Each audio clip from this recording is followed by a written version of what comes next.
సమాజానికి సేవ చేయాలనే తపనతో చాలామంది రాజకీయాల్లోకి వస్తూ ఉంటారు. ఒకప్పుడు అలా ఎంతోమంది ప్రజలకు సేవ చేయాలని రాజకీయాల్లోకి వచ్చారు.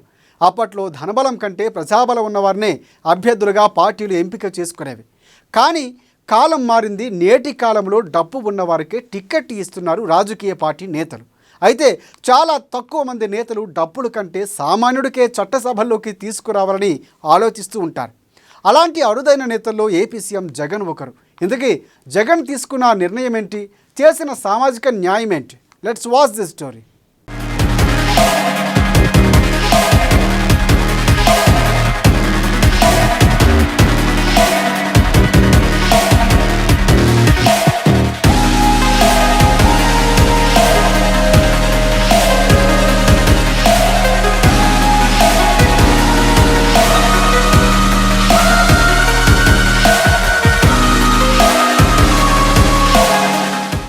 ఈ రోజుల్లో ఎన్నికలంటే కోట్లు ఖర్చు చేయాలి. సామాన్యులు ఎన్నికల్లో పోటీ చేయలేని పరిస్థితి. సామాన్యులకు అవకాశం కల్పించిన సీఎం జగన్. ఉపాధి కూలీకి ఒక టిప్పర్ డ్రైవర్కు టికెట్. సేవా కార్యక్రమాలు చేస్తున్న వారిలో ఇద్దరికి ఛాన్స్.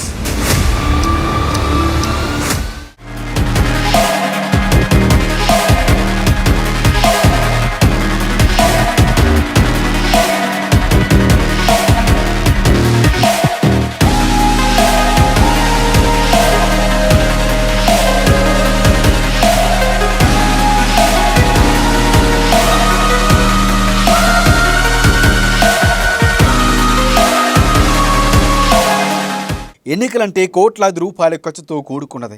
సామాన్యులు ఓటు వేయడమే తప్పించి ఎన్నికల్లో పాల్గొనే రోజులు పోయి చాలా కాలమైంది. కోట్లాది రూపాయల నోట్ల కట్టలు, వాటిని సంచులుగా తీసుకొస్తే తప్పించి టికెట్లను సొంతం చేసుకోలేని పరిస్థితి ప్రధాన రాజకీయ పార్టీలో ఉందన్న మాట తరచూ వినిపిస్తూ ఉంటుంది.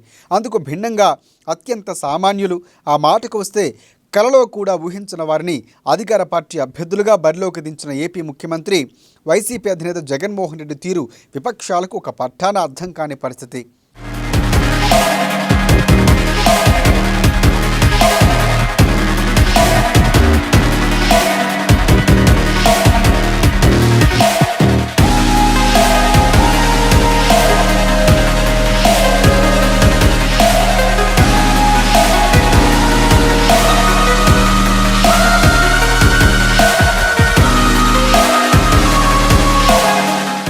సింగిల్ షాట్లో ఏపీలోని అన్ని అసెంబ్లీ స్థానాలకు, లోక్సభ స్థానాలకు అభ్యర్థులు కేటాయించిన వైనం ఒక ఎత్తు అయితే, ఈసారి టిక్కెట్లను సొంతం చేసుకున్న వారిలో అత్యంత సామాన్యులు ఉండటం ఇక్కడ చెప్పుకోవాలి.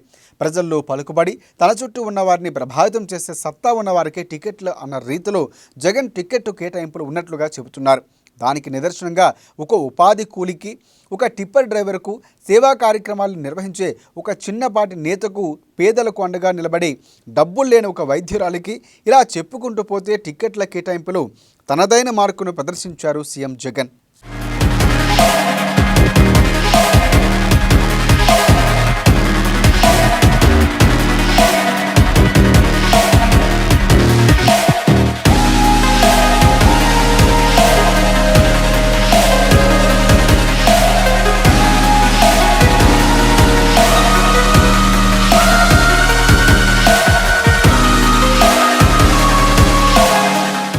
రిజర్వ్ అసెంబ్లీ నియోజకవర్గాల్లో వైసీపీ అభ్యర్థిగా బరిలోకి దిగుతున్నారు ఈర లక్కప్ప.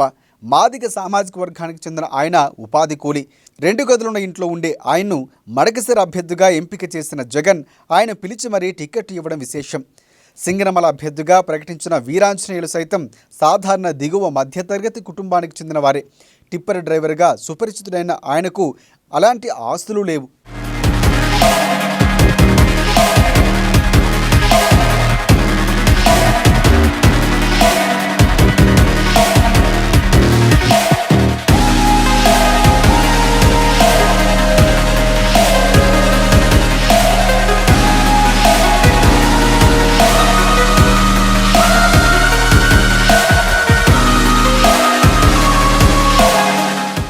మైలవరం అసెంబ్లీ స్థానానికి ఎంపిక చేసిన నర్నాల తిరుపతిరావు సామాన్య రైతు కుటుంబానికి చెందినవారు. ఆయన తండ్రి సహకార బ్యాంకులో అటెండర్గా పనిచేస్తున్నారు. 2021 మైలవరం జడ్పీటీసీ అభ్యర్థిగా బరిలోకి దిగిన తిరుపతిరావు 16,000 ఓట్ల మెజార్టీతో విజయాన్ని సాధించారు. బద్వేలు ఎమ్మెల్యేగా ఉన్న వెంకట సుబ్బయ్య మరణంతో ఆయన భార్య డాక్టర్ దాసరి సుధాకు ఉప ఎన్నికల్లో టిక్కెట్ ఇచ్చిన జగన్ ఆయన అంచనాలకు తగ్గట్లే ఆమె గెలిచారు. ఉప ఎన్నికల్లో గెలిచిన ఆమె ఎమ్మెల్యేగా అందరికీ అందుబాటులో ఉండటమే తప్పించి ఆస్తులు కూడబెట్టింది లేదు. ఆమె కమిట్మెంట్ అలాంటిది. నిజాయితీని గుర్తించిన సీఎం జగన్ తాజాగా మరోసారి ఆమెకు టిక్కెట్ను కేటాయించారు.